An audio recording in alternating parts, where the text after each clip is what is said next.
여러분 안녕하십니까? 포항 MBC 뉴스데스크입니다. 국내 최초로 인증받은 운전석 없는 자율주행 버스가 경주 보문관광단지에서 이달부터 운영됩니다. 다음 달 경주 에이펙 정상회 기간에도 자율주행 버스 서비스가 이뤄질 예정인데 스마트 관광도시 경주를 알릴 좋은 기회가 될 것으로 기대됩니다. 김영일 기자가 보도합니다. 경주시가 새롭게 도입한 자율주행 셔틀버스입니다. 원격 제어 AI 주행 시스템과 실시간 센서 인식, 정류장 자동 정차 기능까지 첨단 기술을 갖췄습니다. 전체 부품과 시스템의 96%를 국산화했고 운전석 없는 자율주행차로 국내 최초로 국토교통부의 인증을 받았습니다.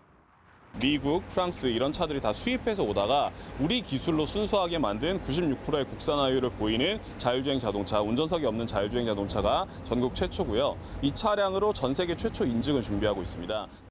자율주행차 석 대가 투입돼 보문관광단지 일대를 하루 7차례씩 운행할 예정인데 누구나 무료로 이용할 수 있습니다. 다음 달로 다가온 경주 에이펙 정상회의 기간에도 숙소와 회의장을 연결할 주요 교통수단으로 활용할 예정입니다. 인공지능, 빅데이터 기술을 접목한 이런 모빌리티 서비스를 제공함으로써 우리 경주가 그야말로 첨단 기술과 역사 문화가 함께하는 오래된 미래 도시라는 것을 보여주는. 운전석 없는 자율주행차를 통해 에이펙 기간 한국의 첨단 자율주행 기술을 세계에 선보일 좋은 기회로 큰 관심을 모으고 있습니다. MBC 뉴스 김혁일입니다. 이강덕 포항시장은 오늘 기자간담회를 갖고 미국에서 철강 관세 인하 시위란 것과 관련한 입장을 밝혔습니다. 이 시장은 철강 위기로 포항의 인구 감소가 현실화하고 있다며 정부가 미국과 관세 협상 당사자여서 한계가 있는 만큼 지자체장으로서 할 말은 해야 했다고 말했습니다. 또 미국의 고관세 부과로 인접 국가인 캐나다와 멕시코도 타격을 입고 있고 캐나다 윈저시 시장도 관세와 관련해 메시지를 많이 냈다며 각국의 철강 도시와 연대하고 화상회의를 열어 대응하는 방안을 검토하고 있다고 밝혔습니다. 민생회복 소비쿠폰 일자 지급 신청 마감이 이틀 남은 가운데 포항시에서 아직까지 5천여 명이 신청하지 않은 것으로 나타났습니다. 포항시에 따르면 지난 1일 기준 지급 대상자 48만 5,852명 중 48만 411명에 대해 지급이 완료됐고 5,441명은 신청하지 않았습니다. 포항시는 오는 12일 신청이 마감된다며 미신청자를 대상으로 우편 안내와 개별 전화, 이통 반장을 통한 전수 안내와 읍면동 행정복지센터의 현장 상담 창구를 확대해 운영하고 있습니다. 2026학년도 대학 입시 수시 원서 접수가 시작됐습니다. 올해는 고3 학생 수 증가와 의대 정원 원상 회복 등으로 경쟁이 더욱 치열해질 전망인데요. 특히 대학별로 내신 산출 반영 변화가 많아 주의할 점이 많습니다. 신병철 기자가 취재했습니다. 올해 대입 수시 모집은 어느 해보다 복잡합니다. 특히 학생부 교과 전형은 대학별로 성적을 산출하는 방식이 바뀌어 주의가 필요합니다. 원래는 대학별로 내신 산출 반영 방법의 변화가 많아 학생부 교과 전형에 지원할 경우 단순히 평균 등급으로 비교할 것이 아니라 대학별 환산 점수를 기준으로 비교해서 지원해야 될 것 같습니다. 교과 전형은 수능 최저 학력 기준이 있는 대학이 많아 충족 여부를 따져봐야 합니다. 학생부 종합 전형은 서류형과 면접형으로 나뉘는데 일부 대학은 두 전형의 평가 요소 비율이 다르므로 유의해야 합니다.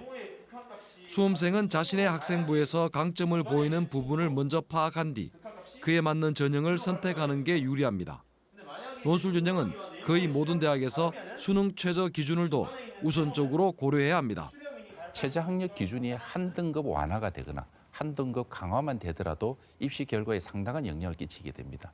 또한 반영 방법에서 어느 부분을 좀 더 비중을 높여두느냐에 따라서 또 유불리가 존재하는 만큼 내신과 모의고사 성적을 비교해서 수능에 자신이 있으면 수시에서 소신 지원을 하고 모의고사 성적이 정체되거나 편차가 심하면 보수적으로 지원하는 게 좋습니다. 수능을 잘 보았을 경우에도 수시 합격하는 것이 아쉽지 않은 대학과 학과인지 억울하지 않은지 그걸 생각을 해서 지원해야 되겠습니다. 올해는 이과생들이 사회탐구를 응시하는 이른바 사탐런이 심화되면서 과학탐구 상위 등급을 얻기 어려워 보입니다. 특히 고3 학생들이 황금 돼지띠에 태어나 다른 해보다 동년생이 눈에 띄게 많아 전년보다 수험생 숫자가 3만 명 이상 늘었습니다. 또한 지난해에 의대 정원이 큰 폭으로 늘면서 이른바 N수생이 대거 유입되었는데 이들이 올해 다시 도전할 것으로 보입니다. 올해는 의대 정원이 원상 회복돼 입시의 문이 더욱 좁아지면서 경쟁이 심화될 전망입니다. 상위권 합격선이 올라갈 것으로 예상되므로 25학년도 입시 결과를 참고하기보다는 24학년도나 상계년간 입시 결과를 참고하는 게 용이할 것으로 보입니다. 복잡해진 입시제도 속에서도 자신의 강점을 정확히 파악하고 변화된 전형 요강을 꼼꼼히 분석한다면 합격 가능성을 높일 수 있습니다. MBC 뉴스 신백철입니다. 더불어민주당이 국회의원 회관에서 내년도 국비 확보를 논의하는 대구 경북 예산정책협의회를 열었습니다. 경북도당은 이재명 대통령의 신공항 물류단지 영일만항 확충, 에이펙 성공적 개최, 바이오 산업, 미래차 녹색 철강 등 대통령 7대 공약에 따라 주요 현안 반영을 건의했습니다. 정청래 대표는 대구 8조 원, 경북 12조 원에 달하는 역대 최대 규모 국비가 편성됐다며 지역 현안 지원을 강조했습니다. 포항의 한 아파트 주차장에서 50대 남성이 숨진 채 발견돼 경찰이 수사에 나섰습니다. 포항 북부경찰서는 어제 오후 포항시 북구의 한 아파트 주차장에 주차된 차량 안에서 부패된 남성의 시신을 발견했다고 밝혔습니다. 경찰은 주차장 CCTV 등을 확보하고 남성의 사망 경위 등을 조사하고 있습니다. 의사가 없어 지역 주민들이 받는 고통은 사실상 국민의 기본권인 건강권이 침해받는 것과 다름없다는 이야기가 나옵니다. 수도권의 필수의료 전문의와 비교하면 경북은 8분의 1 수준인데요. 전문의의 병원이 모자라다 보니 우리 지역에서 중증 환자가 발생하면 구급상황관리센터는 초비상에 걸립니다. 이도은 기자가 보도합니다. 경상북도 구급상황관리센터입니다. 도내의 중증 환자를 이송할 병원을 찾아주는 곳입니다. 경북 영양에서 의뢰한 환자분으로 70대 남성분인데 14시부터 우측 사이드 위크니스로 신고하였습니다. 하지만 의료진이 없어서 또는 장비가 없다는 이유로 환자를 거절하는 경우가 허다합니다. 전문의가 부족하다고요? 알겠습니다. 다시 다른 병원 알아보겠습니다. 올해 초에도 영주의 조산 위기를 겪는 산모를 받아주는 병원이 없어 신고 5시간 후에야 경남의 한 병원으로 헬기를 통해 이송해야 했습니다. 의료 취약지에 산다는 이유로 지역민의 건강권이 침해받고 있는 겁니다. 여러 병원으로 다시 전화를 돌리다 보면 환자 이송이 늦어질 수밖에 없습니다. 같은 응급 환자라도 개인적으로는 사는 지역에 따라서 생사를 좀 갈라진다는 게 개인적으로 가장 안타까운 부분입니다. 산부인과 내과를 포함한 대표적인 필수 의료 전문 과목의 인구 1000명당 전문의 수는 경북은 0.36명, 서울 3.02명과 비교하면 8배 넘게 차이 납니다. 저 때까지만 해도 일단 필수, 제가 이제 내과 출신이다 보니까 내과는 항상 지원자가 많아서 뽑아가지고 가게 됐었는데요. 현재 얘기를 지금 대학병원에서 계속 교수로 일을 하고 있거나 하는 다른 친구들의 얘기를 들어보면 확실히 내과도 그렇고 대부분은 미달이 나는. 의료 취약지 문제를 개선하기 위해선 현행 정책만으로는 한계가 있습니다.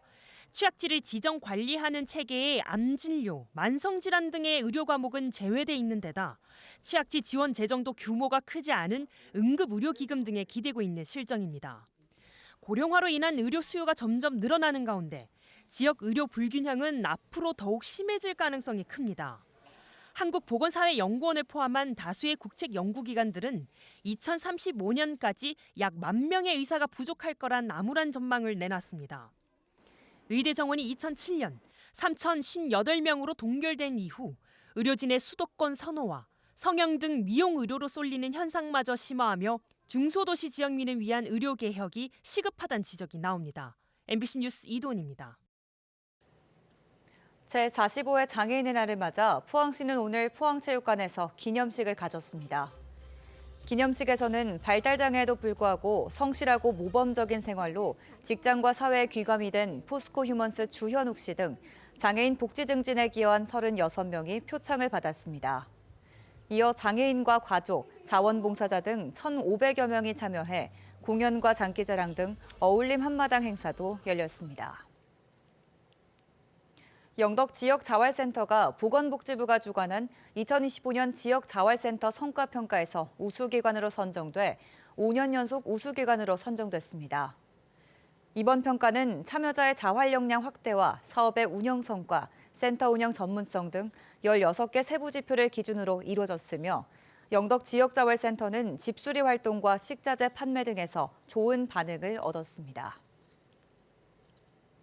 경주시는 산불 전문 예방진화대 44명을 선발해 산불 발생 시 신속하게 대응하고 평상시에는 예방 활동에 나설 계획입니다. 산불 전문 예방진화대는 오는 11월 1일부터 내년 5월 중순까지 운영할 계획입니다.